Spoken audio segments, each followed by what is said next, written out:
السلام عليكم. الحمد لله رب العالمين. اللهم صل وسلم على محمد وعلى آل محمد. اللهم فقهنا في الدين وعلمنا التأويل واهدنا إلى سواء السبيل. اللهم وفقنا لما تحب وترضى واجعل آخرتنا خيرا من الأولى. رضينا بالله ربا وبالإسلام دينا وبمحمد نبيا ورسولا. أعوذ بالله من الشيطان الرجيم.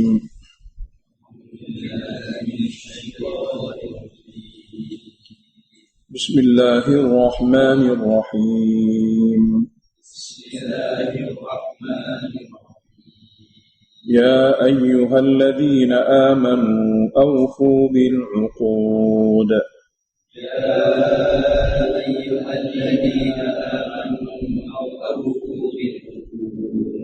أحلت لكم بهيمة الأنعام إلا ما يتلى عليكم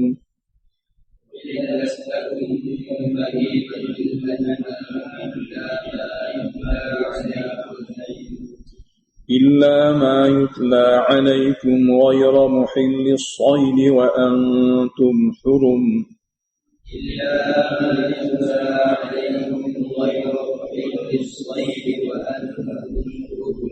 إن الله يحكم ما يريد.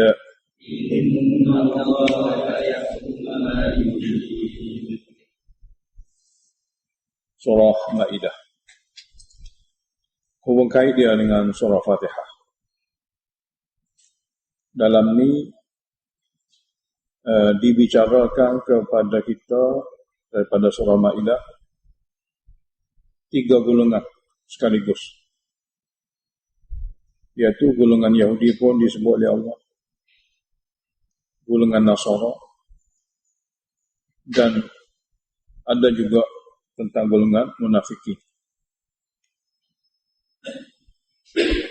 Sebab surah Madaniyah, surah yang turun selepas hijrah.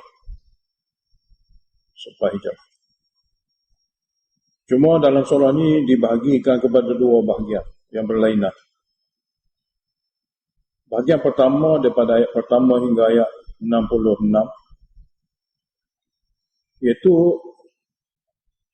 di segi golongan batil Yahudi, Nasara dan munafikin, kita diarahkan supaya memutuskan hubungan segenap segi dengan mereka.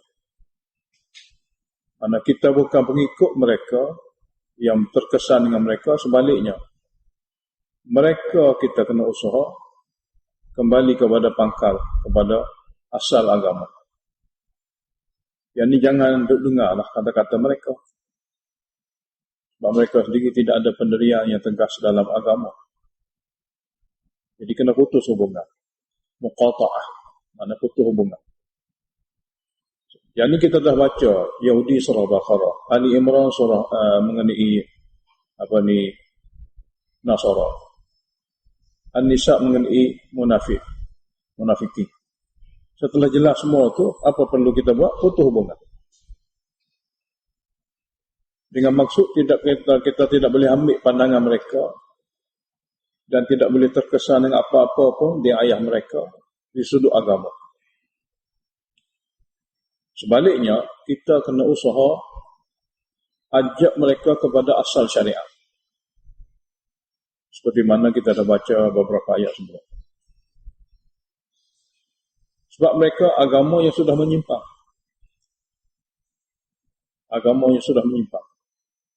Menyimpang jauh daripada kitab. Tidak lagi ikut Nabi.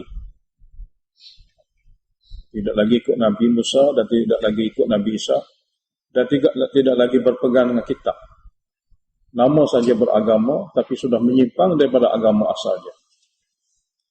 Jadi nak selamat dia kena kembali. Bahagian pertama ni juga penjelasan lebih detail mengenai syirik amali. Syirik i'tiqad makna satu kepercayaan tentang ada sesuatu yang menyerupai di segi sifat ilah, ataupun membuat sesuatu pemujaan di segi ibadat atau doa kepada sesuatu selain daripada Allah. Dengan sebab fahaman dia, selain pada Allah ada kuasa luar biasa, lebih daripada asma'. Lalu kita buat sesuatu pemujaan, doa, dan kita bertafakkur, menyebut-nyebut nama. Itu syirik. Yang kita kata syirik di segi ibadat dan di segi doa. Dalam surah Maidah ada satu lagi bentuk, iaitu syirik amal. Perbuatan dia buat atas rasa syirik. Ya Allah Ta'ala jelaskan dalam surah Maidah di segi kaedah-kaedah dan asas-asas dia.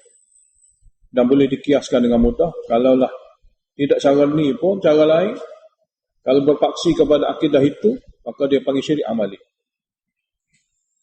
Contohnya, kenapa pergi ke kubur? Apa maksud? Kenapa memilih sesuatu yang difahami ada padanya perkara sakti luar biasa? Kenapa? Ini semua berkisah mengenai kenapa buat seperti itu. Jadi kalau seseorang itu pergi ke kubur bukan untuk ingat akhirat, sebaliknya untuk melakukan sesuatu yang dia faham, si mati dapat dengar dan dapat membuat sesuatu secara luar biasa, maka perbuatan itu dia panggil syirik amali. Syirik segi amal. Dan hendaklah dibenteraskan. Sebab tak mungkin seseorang yang tidak ada akidah buat begitu. Tujuan apa? Tujuan supaya jangan ada dalam manusia ini sesuatu amalan yang dibuat atas fahaman sesuatu selain pada Allah. Jangan ada, jangan wujudkan manusia ni buat sesuatu amalan atas sesuatu fahaman yang bertentangan dengan akidah tauhid. Jadi perbuatan dia atau upacara yang dia buat dinamakan syirik amali. Dalam Quran beritahu hanya kaedah-kaedah untuk kita fahami, contoh-contoh yang kita boleh fahami. Kemudian di luar sana, luar Quran ni banyak sangatlah pemujaan-pemujaan, upacara-upacara yang dilakukan kurang kerana memiliki akidah syirik.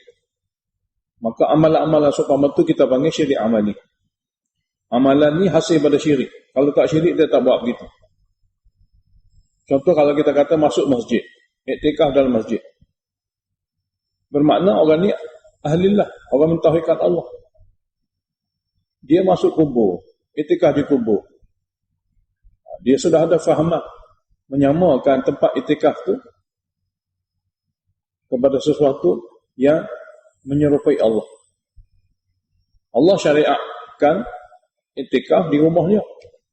Akifin dalam Quran sebut. Mari Masjid Haram untuk iktikaf. Sebab iktikaf tu duduk saja. Buat tafakkur. Duduk keadaan dia akan kembali kepada Allah. Meninggalkan suasana duniawi luar sana, duduk dalam masjid ini suasana ukhrawi. Kalau kita tidak mati lagi, ini seolah mati. Iktikaf makna gitu. Dalam tempoh yang lama duduk dalam satu tempat, putus hubungan dengan suasana dunia, Allah akan bagi cahaya pada hati sang hati. Dia akan nampak suasana akhirat dengan basirah dia melebihi berbanding dengan orang tidak iktikaf. Dia buat juga amalan ini kepada yang lain. Duduk iktikaf di kubur, duduk bertapa di pokok kayu dalam gua, semua itu adalah merupakan saingan yang mereka buat. Jadi perkara-perkara seperti itu dia panggil syirik amali. Yang amalan dia membawa kepada syirik, ataupun amalan dia ni hasil daripada syirik. Jadi apabila orang buat seperti ini, kita kena kata apa? Kena kata perkara seperti ini boleh membawa kepada akidah syirik. Sebab akidah kita tak tahu. Perbuatan ni, alamat dia, orang tu ada akidah syirik. Kena elakkan, kena jauhi, kena basmikan. Jadi semua perkara-perkara syirik amali diberitahu oleh Allah Ta'ala supaya dapat bezakan tauhid macam mana dan cara dia, dan syirik macam mana dan cara dia.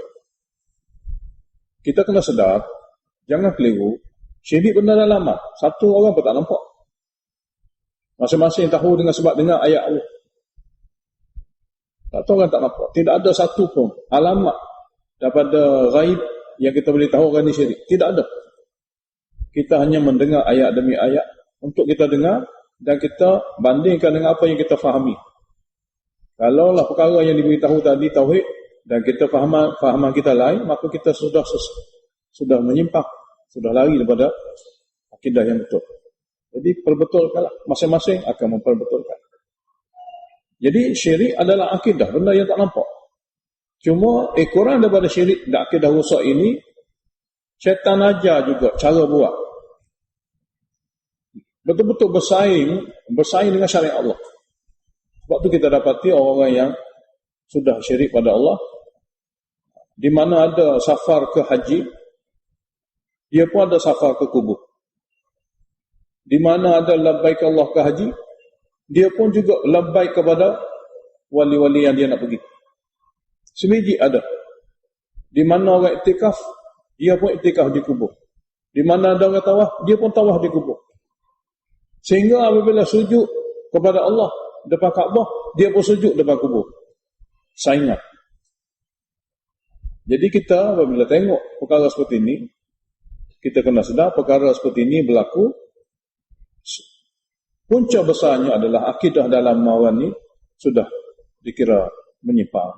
Jadi dipanggil syirik amali. Kalau kita tengok orang buat seperti ini, kita kena kata perbuatan ini boleh membawa kepada syirik. Perbuatan ini boleh membawa kepada syirik. Jadi perkara ini kita akan baca dalam surah Maidah. Sebelum ni dah kita baca sikit sebanyak. Dalam surah Maidah banyak sekali. Jadi ayat 1 hingga 66, selain daripada putus hubungan dengan 3 golongan yang beragama lagi sesat, Allah juga jelaskan kepada kita, kena pastikan jangan ada hamba-hamba Allah yang mentauhidkan Allah, melakukan amalan-amalan yang biasanya amalan ini dibuat oleh orang yang akidah syirik. Elakkan daripada terjerumus pada amalan itu dengan membawa diri kita kepada tempat-tempat yang ada dalamnya tauhid. Contohnya masjid. Allah beritahu wa annal masajida lillah. Kita akan baca nanti dalam surah Jin. Sesungguhnya masjid dibina untuk mentauhidkan Allah. Jadi dalam masjid jangan suruh siapa-siapa kecuali Allah. Jadi jauh daripada tempat tu, banyakkan berada dalam masjid Allah, bermakna orang tu ada alamat tauhid. Jadi orang dalam masjid ni berarti orang ni ada tauhid. Orang ni ada akidah yang betul, yang baik. Jadi perkara-perkara ni Allah Ta'ala zahirkan supaya jelas. Supaya jelas daripada kita Allah nak beritahu kepada hamba, baik benda-benda dalaman Allah jelaskan supaya faham, baik perkara luaran Allah jelaskan juga supaya jauhi. Supaya jauhi. Bahagian pertama daripada ayat 1 hingga 66 berbentuk seperti itu. Manakala ayat 7 hingga 120 diulangi juga tentang syirik. Diulangi juga tentang syirik dan bahaya dia dan jenis-jenis dia. Cuma dalam bahagian kedua diberitahu kepada kita umur munazimah. Umur munazimah, mana peraturan hidup yang perlu wujud. Dan ada di sana umur munazimah jenis pengawalan, penjagaan. Disebut pada tata tertib. Mana sesiapa yang melanggari umur munazimah kena hukum mereka. Kena denda mereka, kena hukum, kena ada tindakan supaya manusia dapat jaga umur munazimah. Dan di sana juga kita akan dapati hikmah-hikmah di sebalik jihad. Apabila usaha untuk mengembangkan agama tidak dijalankan, maka agama yang kuat macam mana pun satu hari dia akan lemah.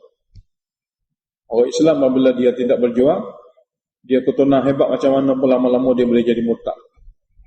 Jadi hikmah jihad adalah untuk supaya agama yang ada pada seorang itu makin kuat.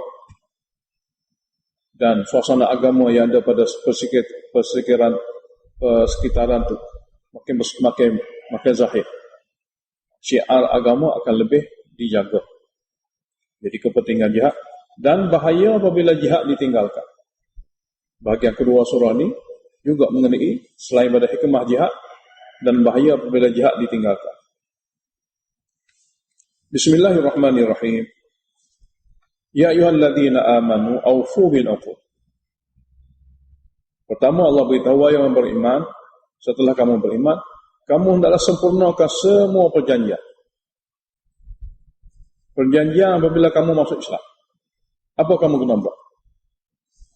Uqud sini bermula daripada perjanjian sesuatu apabila masuk Islam.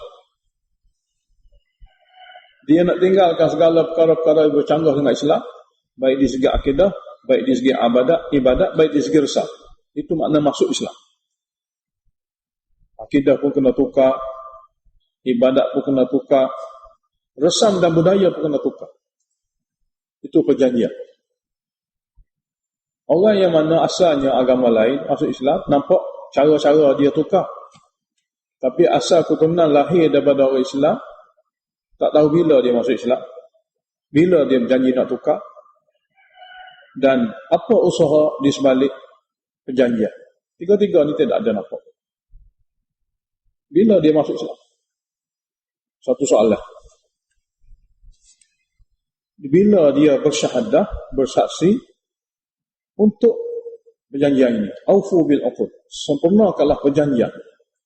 Dia berjanji bila dengan Allah Ta'ala? Siapa dia yang mengajar kalimah dia? Ini satu soalan. Yang kedua, selepas perjanjian dibuat, dia kena berusaha supaya dia dapat tunaikan perjanjian-perjanjian yang ada dalam kalimah syahadah dia. Kalimah syahadah dia. Dan dia kena pastikan segala perjanjian dia dengan Allah Subhanahu Wa Taala yang ada dalam kitab Allah ni sampai kepada maklumat dia. Ni kena buat, berjanji. Ni kena tinggal, berjanji. Bukan kalimah syahadah itu satu kalimah ikrar. Dalam itulah segala-gala wahyu. Bukan kata, saya Tuhan, saya masuk Islam, tapi benda ni saya tak mahu buat. Walaupun kamu suruh. Benda ni saya tak akan tinggal walaupun kamu suruh. Apa makna Islam seperti itu? Islam maknanya seluruh tubuhnya. Inna salati wa nusuki wa mahyaya wa mamati lillah. Ibadat aku, ketaatan aku, hidup aku, mati aku, lillah. Itu satu pembohongan kalau tidak ada penerimaan semua. Jadi dia kena terima semua apa yang dia berjanji. Larangan Allah dia kena tahu semua untuk ditinggalkan. Suruhan Allah dia kena tahu semua untuk dilakukan. Jadi pelaksanaan selepas berjanji kena ada. Kena ada. Oleh kerana itulah, daripada ayat ini kita dapati, tak heranlah kalau umat Islam ni makin hari makin lemah. Kerana dia zahir dengan keadaan daif. Kecuali segelintir orang yang mana, Masya Allah, dia lahir itu, dijaga, diajar, dididik, daripada ayat demi ayat, daripada wahyu ilahi, daripada hadis baginda SAW. Segelintir itu ada, tidak dinafikan. Tapi majoriti dan kebanyakan umat Islam hari ini berbangga dengan nama sahaja. Kadang-kadang orang bukan Islam tu lebih tahu tentang Islam daripada dia.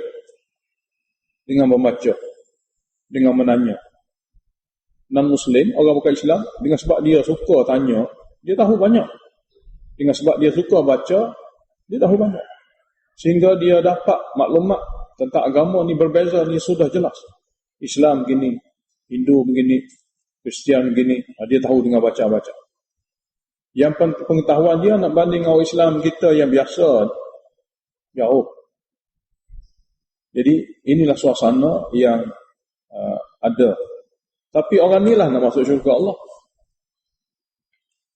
Orang ni lah juga untuk takut daripada api neraka, dia tak mahu masuk neraka. Tapi dia hidup dengan keadaan begini. Jadi tidak lain dan tidak bukan cara mudah untuk mengembalikan mereka kepada asal ialah dekatkan mereka dengan kitab Allah. Dekatkan mereka dengan kitab Allah. Jadi dengan ayat ini semua sedar. Wahai orang telah beriman, wahai orang telah mengaku Islam, aufu bil uqud, kamu kena sempurnakanlah semua janji. Lalu dia pun tahu apa makna janji, kalimah syahadah dia. Dalam kitab tafsir kata, uqud ini dia berbagai tafsiran, tapi semuanya makna hampir sama. Semua hampir sama, iaitu menyempurnakan janji untuk mentaati perintah Allah di antara hamba dengan Allah maupun hamba dengan hamba. Itu makna uqud, perjanjian dia dengan Allah, perjanjian dia hamba dengan hamba. Maknanya pecahan daripada perjanjian dengan Allah dia kena jaga, begitu juga perjanjian hamba dengan hamba pun dia kena jaga. Secara umumnya masuk semua. Dalam banyak-banyak perjanjian, jauhilah syirik amali. Banyak-banyak perjanjian yang dia berjanji, pastikan jangan ada amalan-amalan yang berpunca daripada syirik pada Allah, yang menggugat tauhid. Sebab bahayanya amalan itu ialah satu jenis dosa yang tidak akan diampun. Lebih besar lagi daripada dosa-dosa lain. Itu syirik amali. Amalan ni yang berlakunya hasil pada akidah syirik.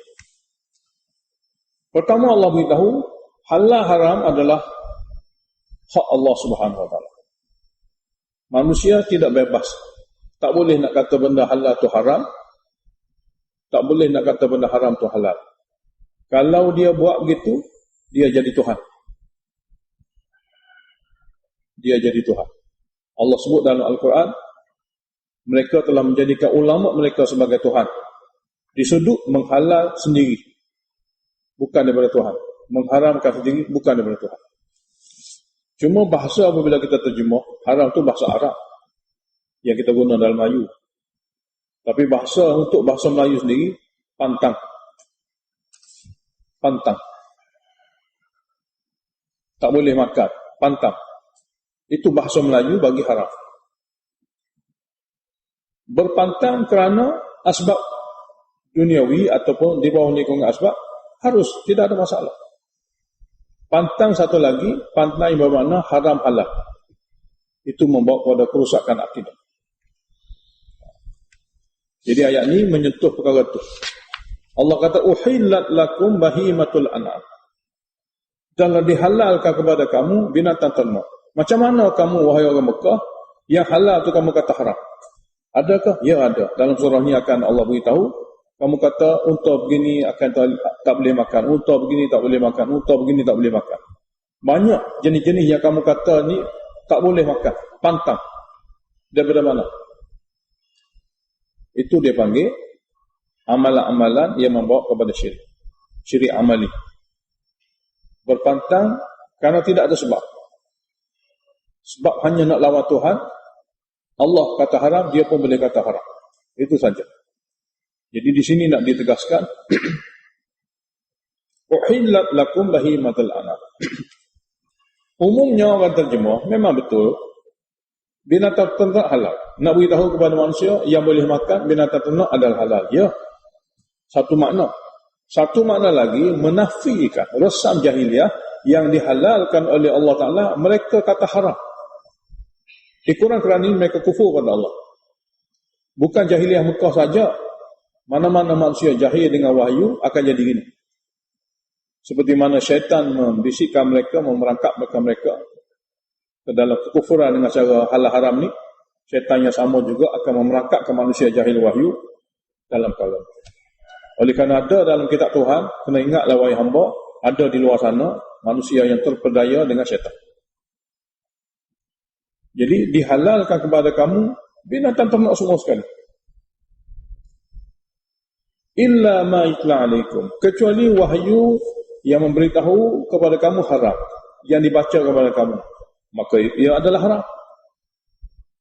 Kecuali yang diwahyukan kepada kamu, dalam tu ada binatang-binatang ni tak boleh makan, lalu haram dia.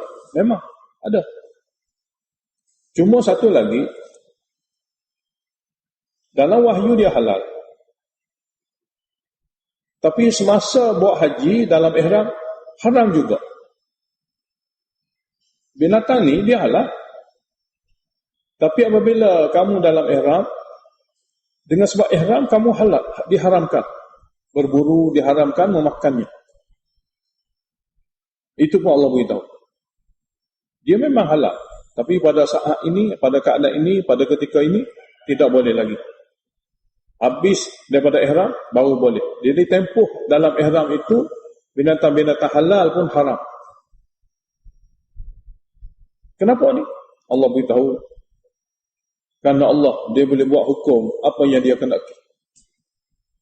Inna Allaha yahkumu ma yurid. Sesungguhnya Allah Ta'ala, dia boleh mengadakan hukum apa yang dia kendaki.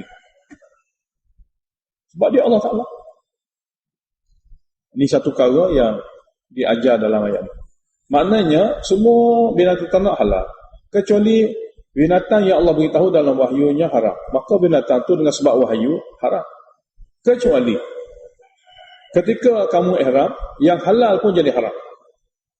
Kenapa jadi gini? Sebab Allah nak beritahu dia boleh buat hukum bila-bila masa. Sebab dia Allah. Kamu tidak.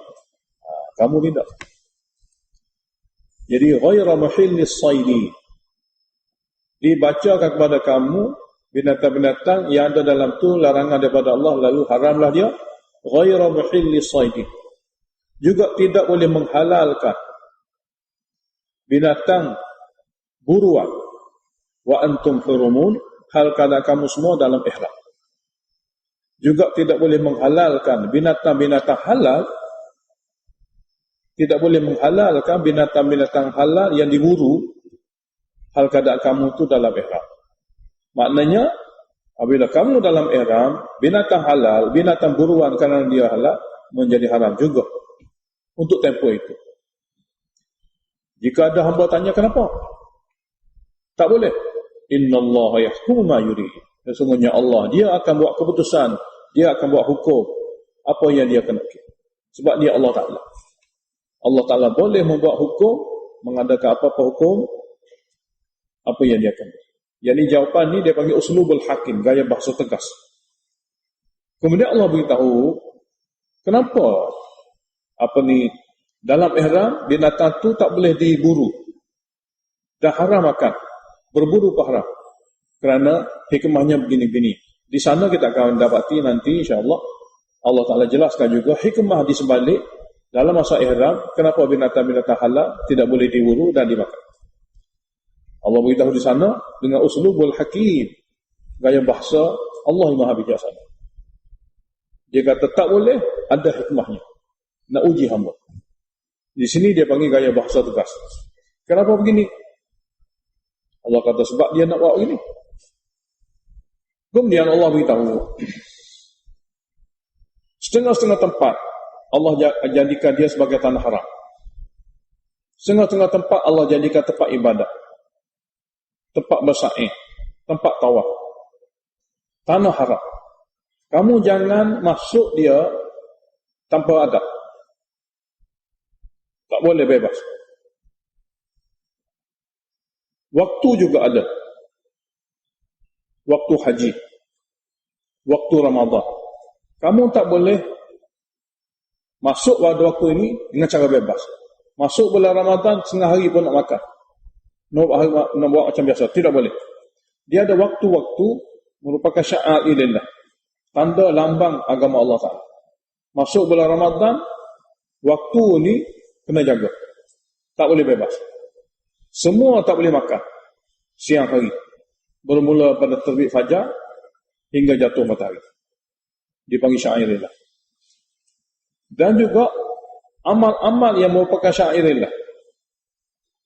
Apabila kamu takbir saja Allahu Akbar, kamu tak boleh makan.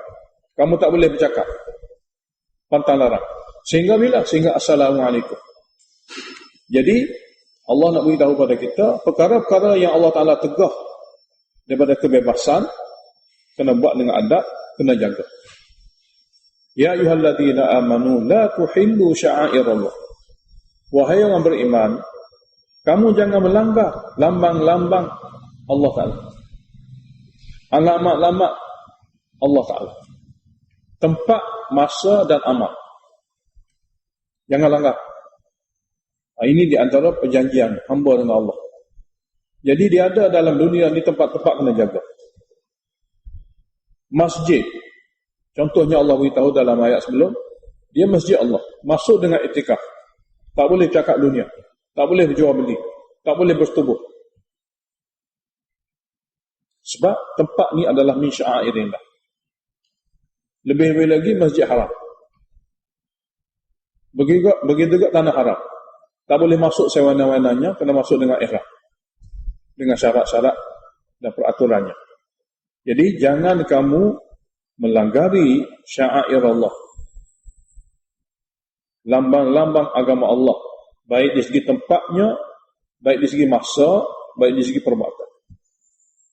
Wala syahrul haramah. Dan jangan kamu langgar bulan haram. Berpegang padanya. Walal hadiah. Dan jangan kamu ganggu binatang-binatang yang dihadiahkan untuk disembelih di tanah haram. Jangan kamu ganggu binatang-binatang yang telah diniatkan untuk disembelih di tanah haram. Walal qala'id. Sini muqaddar. Waladhil qala'id. Dan juga jangan kamu ganggu binatang-binatang yang telah dikalungkan pada lehernya untuk disembelih tanah haram. Sebab benda-benda ni semua sudah diniat untuk disembelih di tanah haram. Maka jangan ganggu. Jangan kamu cabuli, jangan kamu cerobohi. Dan juga wala aminal baital haram. Jangan kamu ganggu orang-orang yang datang menuju ke Baitul Haram untuk menunaikan haji, menunaikan umrah, melakukan tawaf, melakukan iktikaf dan sebagainya. Dan kesemua mereka ini datang yabtaghuna fadlan min rabbihim, mencari keredaan dan kurniaan yang besar daripada Tuhan mereka, wa ridwana. Wa idza halaltum, dan apabila kamu sudah bertahallul, habis tempoh ihram, wa idza halaltum, apabila kamu telah halal daripada ihram, fastadu, maka bolehlah semula kamu berburu binatang. Sini fastadu walaupun surah amri arahan, tapi arahan selepas pada larangan memberi makna harus. Kaedah dalam syariat, arahan berlaku arahan selepas pada larangan. Arahan itu tidak akan menjadi hukum wajib, biasanya akan jadi hukum harus. Seperti ini. Jadi fastadu, hendaklah kamu berburu. Sirah amrinnya makna wajib, asalnya gitu. Sini tidak memberi makna wajib kerana ia merupakan arahan selepas pada larangan. Larangannya ghairu muhillis saidi. Tak boleh kamu bebas berburu hal kadang kamu ihram. Wa idza halaltum, apabila kamu telah bebas daripada ihram, bolehlah kamu berburu. Bolehlah kamu berburu. Ayat seterusnya nak beritahu kepada kita, di antara perjanjian dalam agama Islam ialah tidak boleh berlaku zalim kepada sesiapa. Tidak boleh berlaku zalim kepada sesiapa. Termasuk membalas dendam. Termasuk membalas dendam. Seperti mana ayat yang kita akan baca, wala yajrimannakum, janganlah pula mendorong kamu syana'anu qaumin, oleh kerana kebencian pada satu kaum. Kenapa benci? An saddukum 'anil masjidil haram, kerana suatu masa dahulu mereka menghalang kamu daripada Masjid Haram. Contohnya Hudaibiyah. Orang Mekah tak bagi untuk masuk buat umrah. Jadi apabila dia masuk Islam, kamu pun ambil semula keadaan mereka untuk lawan. Tak boleh. Janganlah mendorong kamu, kebencian kamu kepada satu kaum, kerana kaum itu pernah menghalang kamu daripada Masjid Haram. Anta'tadu, mendorong kamu melakukan kezaliman. Jangan. Zalim di mana saja tak boleh. Walaupun mereka menzalimi kamu dulu semasa jahiliyah. Sekarang ini dia dah masuk Islam. Sekarang ini dah jadi yang baik. Kita tak boleh berdendam dan lawan. Jadi kebencian kamu kepada satu orang yang buat perkara salah kepada kamu dulu, dan sekarang ini dia telah berubah, Jangan menyebabkan kamu bertindak zalim. Jadi la yajrimannakum an ta'tadu. Janganlah mendorongkan kamu melakukan kezaliman. Sebaliknya, ahdullah ataupun perjanjian kamu dengan Allah ialah ta'awun, tolong menolong. Bukan dendam, dengki. Janji kamu dengan Allah dalam Islam adalah tolong menolong. Oleh kerana itu Allah Ta'ala beritahu, wa ta'awanu, dan adalah kamu saling tolong menolong. Alal birri, di atas kebajikan di antara hamba dengan hamba, wa taqwa, dan melakukan taat di antara hamba dengan Allah. Wala ta'awanu 'alal itsmi, dan jangan kamu tolong menolong di atas melakukan dosa kepada Allah, wal udwan, dan melakukan kezaliman di antara hamba dengan hamba. Jangan tolong menolong dalam perkara maksiat yang menyebabkan dosa. Jangan tolong menolong dalam perkara kezaliman di antara hamba dengan hamba, jangan. Sebaliknya, tolong menolong dalam perkara kebajikan dan dalam perkara takwa. Semua ini undang-undang merupakan janji kamu dengan Allah. Wattaqullah, dan kamu semua hendaklah takut sungguh kepada Allah dengan cara jaga peraturan dan janji dia. Sebab apa? Sebab innallaha syadidul iqab. Sesungguhnya Allah Ta'ala hukumannya begitu sangat berat, tak mampu manusia nak lawat, nak tangguh. Kemudian Allah beritahu, ada perkara-perkara yang haram yang kamu pula kata halal. Tadi ada perkara-perkara yang halal, kamu jangan kata haram. Ni ada perkara-perkara yang Allah haramkan dia, tak boleh. Jangan pula tak boleh ni kata boleh. Jadi syaitan inilah cara dia. Di mana kata tak boleh, dia kata boleh. Allah kata boleh, dia ajar tak boleh. Allah kata perkara ni tak boleh. Syaitan akan bisikkan dengan apa cara dia, muslihat dia, sehingga yang tak boleh pun jadi boleh. Maksud daripada pengajian wahyu ialah kita kena tahu yang dilarang oleh Allah, supaya bisikan-bisikan yang mengatakan boleh itu kita tahu ini syaitan. Kita kena tahu daripada Allah, daripada kitabnya, yang halal daripada Allah, supaya pantang-pantang yang dibisikkan oleh syaitan itu kita boleh tolak. Tapi kalau tak tahu daripada kitab panduan wahyu, kita duk ingat tak ada masalah. Jadi lingkup akidah, rusak akidah. Jadi hurrimat alaikumul maitatu, diharamkan ke atas kamu bangkai. Musyrik di Mekah makan bangkai. Waddamu, dan darah mengalir. Musyrik di Mekah mengatakan halal darah mengalir. Walahmul khinzir, dan daging khinzir termasuk semua, mereka kata halal. Jadi apa yang diharamkan oleh Allah Ta'ala di antara tiga ni, mereka kata halal. Bukan maknanya ini saja yang haram. Ini adalah satu perkara keliru. 4 perkara ni merupakan satu perkara yang ada dalam orang Mekah, yang semuanya haram, dia kata halal. Banyak lagi perkara haram lain. Tapi Allah Ta'ala beritahu pada tajuk-tajuk ni kerana orang Mekah menganggap, beriktikad halal. Jadi hurimat alaikumul maitah, diharamkan atas kamu bangkai yang kamu kata halal. Diharam kepada kamu darah yang mengalir. Kamu bekukan dia ada 2 cara makan orang Arab. Dia minum gitu-gitu dengan cair gitu, dan dia bekukan juga cara dia. Jadi dua-dua tu darah yang mengalir diharamkan. Orang Mekah kata halal. Walhamul khinzir. Dan yang keempat, wa ma uhilla li ghairillah bihi, binatang yang disebut masa sembelih selain pada Allah. Binatang yang disebut masa sembelih kerana selain pada Allah, kerana nak mengagungkan selain pada Allah. Orang Mekah kata halal. Dia sembelih kerana Lata, dia sembelih kerana Uzza, dia sembelih kerana banyak perkara. Dia sebut perkara itu dalam sembelihan. Dalam sembelihan. Bagi mereka halal. Allah Ta'ala beritahu tidak. Binatang-binatang yang dilantangkan suara dengan menyebut sesuatu kerana pemujaan dia, tidak boleh. Selain daripada 4 yang masyhur ini, ada lagi wal munkhaniqah, binatang yang mati tercekik. Cara nak ambil binatang tu untuk mudah makan, dia cekik leher, tidak boleh. Wal mauqudatu, dan binatang yang mati kerana dipukul, bukan sembelih, dengan batu, dengan kayu, dengan besi. Mati juga. Tak boleh. Orang bukan kata boleh. Wal mutaraddiyatu, binatang yang jatuh daripada tempat tinggi ke bawah. Mati kerana terjatuh.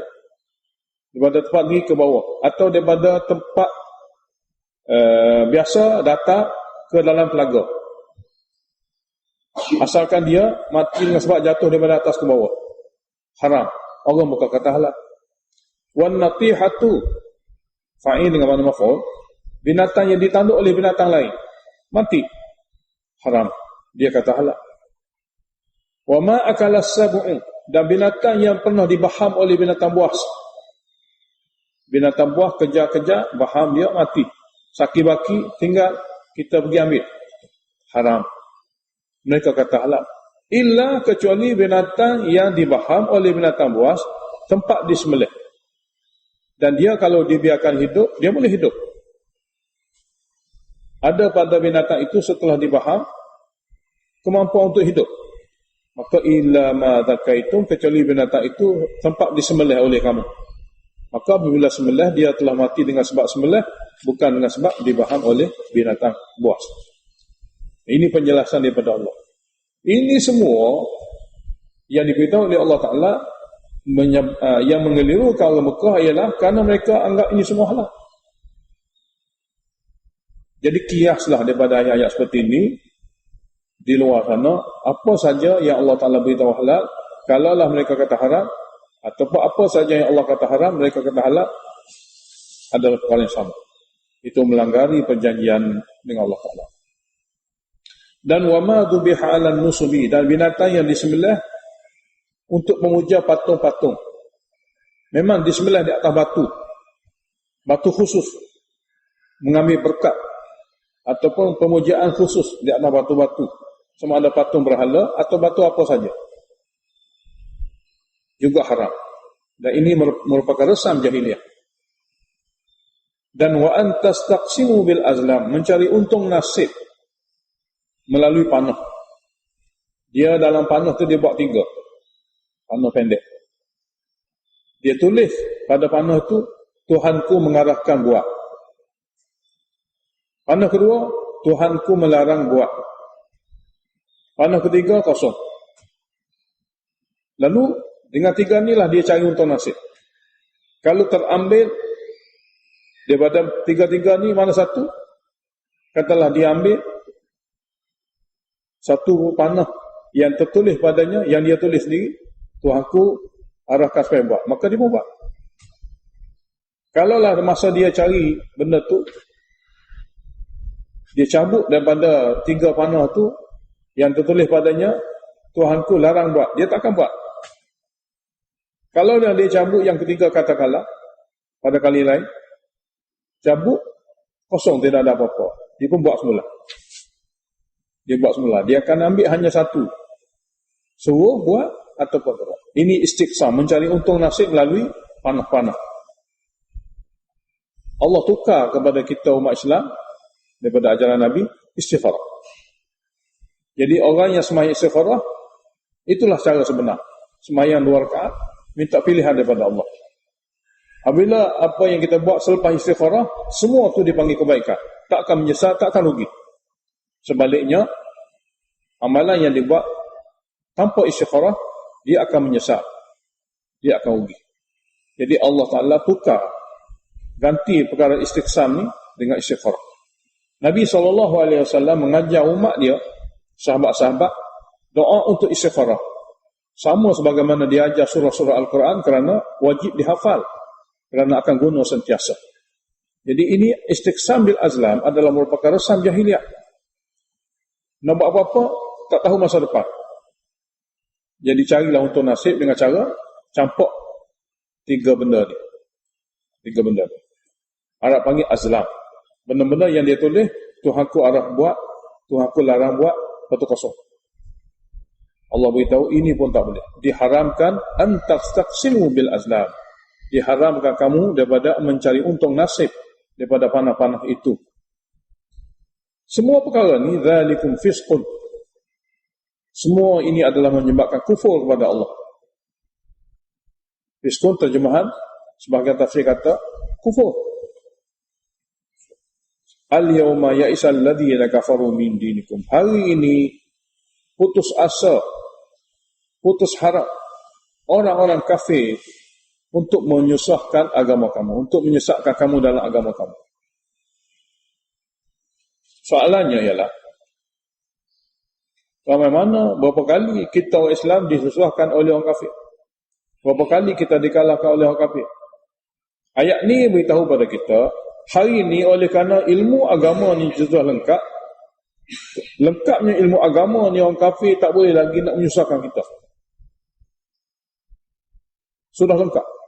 Tidak ada satu pun yang tak cukup dalam agama. Orang kafir tak perlu bawa kepada kita cara-cara yang tidak ada dalam agama kita untuk diamalkan. Sudah cukup dan lengkap. Jadi putus asa semua orang kafir kerana Islam adalah lengkap. Tak perlu dia ada apa-apa tambahan lagi. Yang mana tambahan tu, kalaulah tidak lengkap, orang kafir akan masuk jarum dia dan kata ini pun salah satu. Oleh kerana lengkapnya Islam, maka orang kafir sudah putus asa. Tiada lagi lubang untuk mereka menyesatkan kerana agama ini lengkap. Tinggal lagi orang Islam tak beramal dengan agama dia. Itu tajuk lain. Allah Ta'ala tinggalkan untuk umat ini, untuk manusia, akhir zaman, lengkap. Mana orang kafir dengan ilmu agama yang ada dalam Islam, tidak ada satu lubang pun dia boleh nak rosakkan. Sudah lengkap. Daripada lahirnya manusia dan dia dikembalikan mati. Semua Allah Ta'ala beritahu dalam wahyu. Jadi hari ini sempurnanya Islam, putus asa orang kafir min dinikum untuk mengalahkan agama kamu di segi teori. Min dinikum ni nak mengalahkan agama kamu di segi teori kerana dia sudah lengkap. Maka fala takhshawhum, maka kamu tak perlulah takut pada mereka. Mereka memang tak boleh ganggu kamu selama mana kamu menghayati, mengikuti agama yang lengkap yang ada pada kamu. Sebaliknya, wakhshawni, takutlah saja kepada aku. Ikutlah saja kitabku. Mereka tak boleh buat apa-apa. Al-yawma, pada hari ini, Allah beritahu pada hari ini, akmaltu lakum dinakum. Aku telah sempurnakan untuk kamu agama, akidah dan cara hidup kamu. Wa atmamtu alaikum ni'mati. Dan aku telah cukupkan kepada kamu nikmat aku untuk zahirkan agama dalam diri kamu. Untuk memilih kamu daripada orang beragama yang benar dan untuk memberi kepada kamu kekuatan bagi mengalahkan orang kafir. Dua perkara ni makna sempurna. Agama sempurna dan nikmat Allah telah cukupkan. Tiada lagi apa-apa kekurangan untuk kamu. Wa raditu lakumul Islam madina, dan aku redha Islam yang sempurna inilah sebagai akidah dan cara hidup kamu. Aku telah redha agama Islam yang sempurna inilah sebagai satu akidah dan cara hidup kamu. Berarti kalau kamu buat ini, dapat keredaan. Itu makna keredaan. Aku telah redha Islam yang sempurna ini, baik di segi akidah rukun imannya, baik di segi penghayatan, di segi rukun Islam dan syariat lainnya, sebagai agama untuk kamu. Jadi redha ada padanya. Jadi siapa-siapa yang boleh mengambilnya yang sempurna ini dalam agama Islam, dia akan dapat redha Allah. Kemudian Allah Ta'ala beritahu, walaupun perkara-perkara tadi haram, asal syariatnya. Cuma kalau kamu keadaan terdesak, dibenarkan memakan benda haram itu bagi menyelamatkan nyawa. Bagi menyelamatkan nyawa. Keadaan-keadaan terdesak, hukum itu dah berubah. Ini ayat, walaupun mengenai makanan, semua perkara, apabila bersangkut paut dengan terdesak, manusia dibenarkan. Dibenarkan. Melakukan perkara yang dilarang. Melakukan perkara yang dilarang. Cuma dalam perkara apa? Allah beritahu dalam perkara yang menyebabkan mati. Dalam perkara terdesak menyebabkan mati. Jadi famanit turra, maka siapa yang terdesak, fi makhmasatin, dalam kelaparan, yang boleh membawa kepada mati ataupun menyebabkan dia daif sangat-sangat.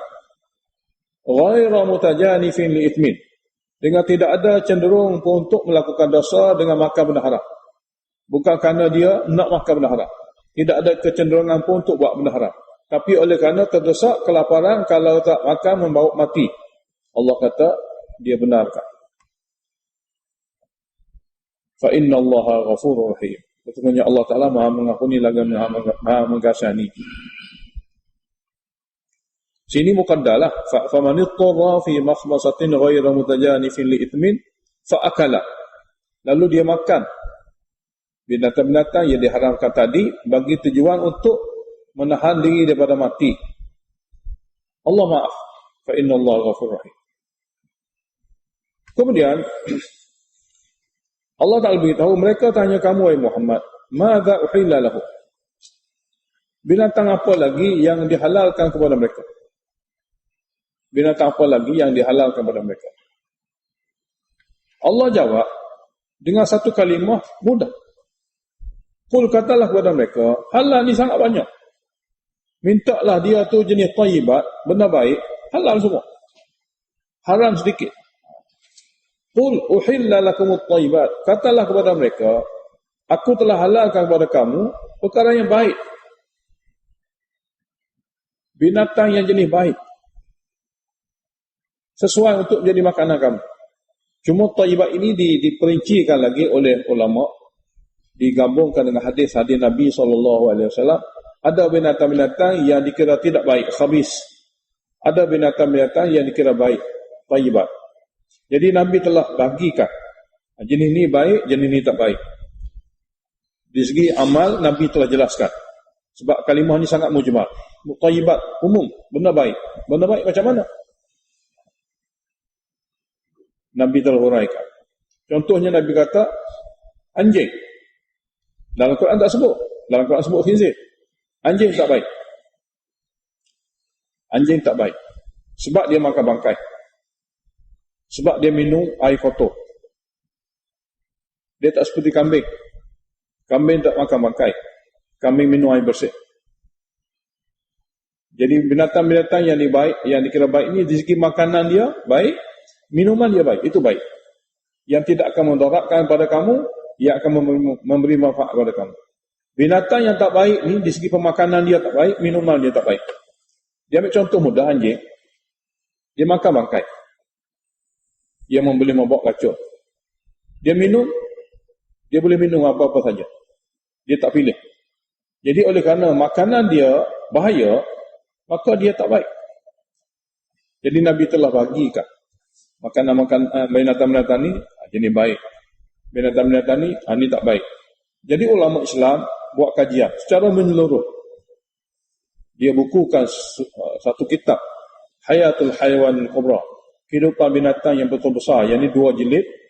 Dalam tu ada beribu-ribu jenis yang telah dikelaskan, yang telah dibahagikan halal haramnya. Ini kurang daripada penjelasan daripada Nabi SAW. Jadi dihalalkan kepada kamu semua binatang yang baik-baik. Yang Nabi jelaskannya, dan ulama Islam telah buat kajian dan beritahu. Dan juga wa ma 'allamtun. Sini maknanya binatang buruan. Binatang yang kamu berburu. Oleh apa? Oleh binatang berburu. Binatang yang kamu buru juga halal apabila dia jenis baik, yang diburu oleh binatang pemburu. Wa ma 'allamtum minal jawarih. Binatang pemburu yang kamu ajarnya berburu. Wa ma sini mana wa ma sini bermakna binatang buruan, binatang yang ditangkap oleh binatang pemburu, yang kamu ajar binatang itu untuk menangkapnya. Binatang mana? Minal jawarih. Binatang yang boleh menangkap mangsa. Termasuk anjing. Termasuk anjing. Dan termasuk burung. Dua-dua ni binatang yang boleh diajar. Bukan tak boleh diajar. Boleh diajar sehingga dia boleh menangkap mangsa untuk tuan.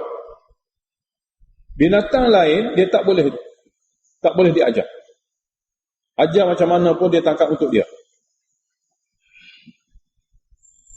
Jadi Allah Ta'ala ajar kepada kita, wama, dengan mana binatang-binatang yang diburu oleh binatang yang menjadi pemburu yang kamu boleh ajar mereka itu.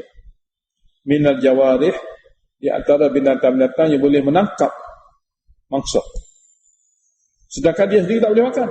Seperti contohnya berulang. Berulang minal jawarih. Berulang adalah burung yang boleh menangkap mangsa untuk tuan. Tapi dia sendiri kita tak makan. Anjing. Dia adalah binatang yang boleh diajar untuk menangkap arnab. Tapi dia sendiri tak boleh dimakan. Sebab tu al-jawarih adalah binatang-binatang pemburu yang diajar, dia boleh pandai dengan ajaran kamu, dia boleh menangkap mangsanya, iaitu binatang-binatang halal yang liar. Mukallibin, yakni yang terdidik dengan cara diajar. Contohnya, dia akan mengejar mangsa setelah diarah. Dan dia berhenti apabila diarah berhenti. Itu makna mukallibin. Yang terlatih. Al-jawarih maknanya pemangsa yang boleh menangkap. Al-mukallibin yang terlatih. Jenis binatang yang boleh dilatih. Syarat latihannya ialah dia akan pergi apabila kita kata pergi saja. Berbanding dengan binatang yang tak terlatih, dia nampak saja mangsa, dia terus pergi. Kita tak suruh pergi, dia dah pergi. Itu tak terlatih. Dan syarat kedua terlatih ialah apabila dia duduk kejar-kejar pun kita kata berhenti, dia boleh berhenti. Itu terlatih. Tapi kalau kita kata berhenti, dia tak berhenti juga. Itu tak terlatih lagi. Jadi mukallibin dengan mana tu? Jadi cara nak ajar dia sehingga dua ni ada pada dia. Dia pergi apabila dia arah, dia berhenti apabila dia ditahan. Dan dia tidak makan. Dia hanya gigit saja untuk membawa kepada tuan. Cuma tidak makan ini dituju kepada binatang seperti anjing. Manakala burung tidak. Burung memadai, kita suruh pergi, dia pergi. Kita arahkan supaya berhenti, dia berhenti. Jika dia makan tak ada masalah. Jika burung. Tapi kalau pemangsa yang dilatih itu jenis anjing atau seumpamanya, tak boleh dia memakan. Sebab apa? Kalau dia memakan, mana dia masih tak terlatih. Dia kejar untuk dia. Dia bukan kejar untuk tuan. Dia kejar untuk dia sendiri. Jadi dalam Islam, binatang-binatang yang menjadi alat untuk menangkap ini, memang dia sebagai alat. Alat bagi kita. Alat bagi tuan dia. Tu'allimunahunna mimma 'allamakumullah, yang kamu boleh ajar mereka daripada ilmu kemahiran yang Allah ajar kepada kamu dengan akal. Yang kamu boleh ajar binatang-binatang ini melalui ilmu yang Allah bagi pada akal kamu untuk boleh mengajarnya. Allah beritahu, kamu ada akal, kamu boleh ajar dia dan kamu boleh pilih dia. Kamu boleh bagi kelulusan atau kamu boleh bagi dia ni sesuai untuk diguna atau tidak. Fakulu, maka kamu boleh makanlah. Mimma, daripada binatang-binatang buruan, amsakna lakum, dia tangkap untuk kamu, bukan untuk dia. Cuma syaratnya ialah wal kurusmallahi alaihi, sebutlah nama Allah bismillah semasa melepaskan dia pergi. Seperti mana kamu guna pisau untuk sembelih, kamu kata bismillah, dia seumpama pisau. Apabila kamu nak lepaskannya, kamu kata bismillah, pergi. Dia mau pergi. Jadi wadhkuru smallahi alaihi, dan sebutlah nama Allah ketika melepasnya pergi. Ini semua halal. Wattaqullah, dan takutlah kamu semua kepada Allah Ta'ala dengan cara mematuhi hukumnya, peraturannya. Itulah janji. Inna Allah sari'ul hisab, sesungguhnya Allah Ta'ala sangat cepat hisab amal hambanya. Dikurang kerana makanan merupakan rezeki yang dimakan oleh manusia. Allah jelaskan di sini, al-yawma, pada hari ini juga satu syariat disabitkan, iaitu uhilla lakumut thayyibat, dihalalkan kepada kamu semua perkara-perkara yang dikira baik. Yang dikira baik. Termasuk ta'am. Ta'am sini terjemahannya sembelihan. Bukan makanan biasa sini. Sini ta'am dengan makna sembelihan. Termasuk juga ta'amul ladzina utul kitab. Sembelihan orang-orang ahlu kitab yang berakidah tauhid. Hanya bernabi dengan nabi mereka. Ahlu kitab yang berakidah tauhid, yang bernabi dengan nabi mereka. Tidak ikut nabi kita. Dia kufur dengan sebab tak ikut nabi kita. Akidah tauhid boleh jadi betul. Jadi wa ta'amul ladzina utul kitab. Sembelihan orang yang ada kitab. Ahlu kitab hillul lakum, halal untuk kamu makan. Wa ta'amukum hillul lahum, dan ta'am kamu, makanan sembelihan kamu juga halal untuk bagi makan pada mereka. Sembelihan mereka kamu boleh makan. Sembelihan kamu juga boleh bagi pada mereka makan. Bukan saja makanan, sembelihan, bahkan wal muhsanat, perempuan-perempuan yang beriman, perempuan-perempuan yang menjaga maruah, minal mu'minat, daripada orang beriman, halal untuk kamu kahwini. Termasuk juga wal muhsanatu minal ladzina utul kitab, perempuan-perempuan yang baik daripada ahlu kitab, boleh juga untuk kamu kahwin. Ahlu kitab min qablikum, kitab sebelum kamu. Idza ataitumuhunna ujurahun, apabila kamu bagi mahar kepada mereka semasa perkahwinan, muhsinin, memang niat untuk berkahwin. Ghaira musafihin, bukan untuk berzina. Wala muttakhidhi akhdan, bukan untuk menjadi perempuan simpanan. Memang untuk berkahwin. Jadi dibenarkan untuk mengawini perempuan ahlu kitab, tidak dibenarkan mukminah berkahwin dengan lelaki ahlu kitab, tidak dibenarkan. Sebelah pihak saja. Maknanya perempuan ahlu kitab boleh berkahwin dengan muslim dengan syarat-syaratnya. Syaratnya akidah tauhid, cuma bernabi dengan nabi mereka. Mudah-mudahan dengan perkahwinan tadi menyebabkan mereka juga akan menjadi muslim yang sebenar. Tapi tidak dibenarkan mukminah muslim berkahwin dengan lelaki ahlu kitab. Wa man yakfur bil iman, apabila diberitahu kahwin boleh, maknanya akidah dia betul. Soalannya, makanan dia boleh makan, perempuan dia boleh kahwin, maknanya akidah dia betul? Tidak. Wa man yakfur bil iman, siapa-siapa yang kufur selepas pada beriman, faqad habita amaluhu, gugurlah amalannya. Kufur perkara lain. Tak percaya Nabi Muhammad SAW perkara lain. Dibenarkan perkahwinan perkara lain. Dibenarkan perkahwinan adalah untuk memudahkan dia masuk Islam. Untuk memudahkan dia masuk Islam.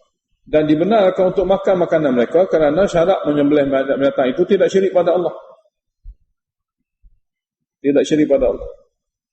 Jadi faqad habita amaluhu, dan siapa yang kufur selepas pada beriman, maka gugurlah segala amalannya. Jikalau amalannya semua gugur, wa huwa fil akhirati minal khasirin, dan dia di akhirat nanti daripada golongan betul-betul rugi. Kita akan sambung petang insya-Allah. Alhamdulillahirabbil alamin. Allahumma shalli wa sallim ala Muhammad wa ala ali Muhammad. Allahumma waffiqna lima tuhibbu wa tarda, waj'al akhiratana khairan min al-ula. رضينا بالله ربا وبالإسلام دينا وبمحمد نبيا ورسولا. اللهم انفعنا بما علمتنا وعلمنا ما ينفعنا وزدنا علما. الحمد لله على كل حال ونعوذ بالله من حال أهل النار. اللهم اشرح صدورنا للإسلام. اللهم حبب إلينا الإيمان وزينه في قلوبنا وكره إلينا الكفر والفسوق والعصيان. اللهم اجعلنا من الراشدين. صلى الله عليه وسلم.